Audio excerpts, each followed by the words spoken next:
What really happened to Elvis Presley in his last days? Ginger and Vernon both said the same thing, basically. Ginger Alden was Elvis's last girlfriend, and they met on November 19th, 1976, and were together until Elvis's passing on August 16th of 1977.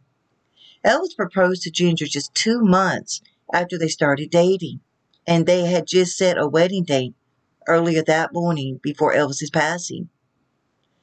Vernon Presley was Elvis's father.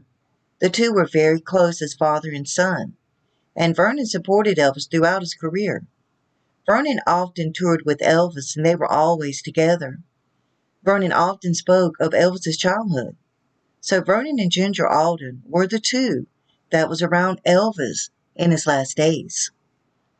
This wasn't how he was in the last 9 months. Ginger Alden talked about a totally different Elvis than what was told.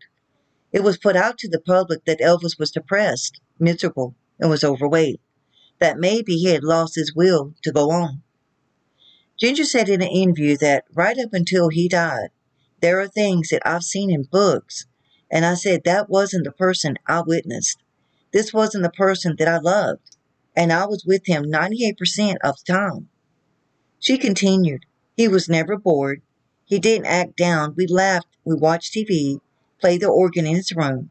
Sometimes we went out and rode three-wheelers. He had those great fun three-wheelers. We went motorcycle riding. Like everyone else, Elvis did have his bad days, but for most of the time, he had his good days. Elvis was looking forward to getting married and having more children. He was looking forward to his next tour. Vernon Presley, Elvis's father, said a few days before Elvis passed away, we talked at Graceland for 5 or 6 hours about the tour. He was looking forward to it and other things, and he was in a good mood. But I finally said, son, I have to go home and get something to eat. And Elvis replied, I know, Daddy, but I want you to know that I really enjoyed this. And so had I. Vernon said, I thank God that he blessed me with such a son. Both Ginger and Vernon have said the lies that have been told to the public about Elvis in his last days are just not true.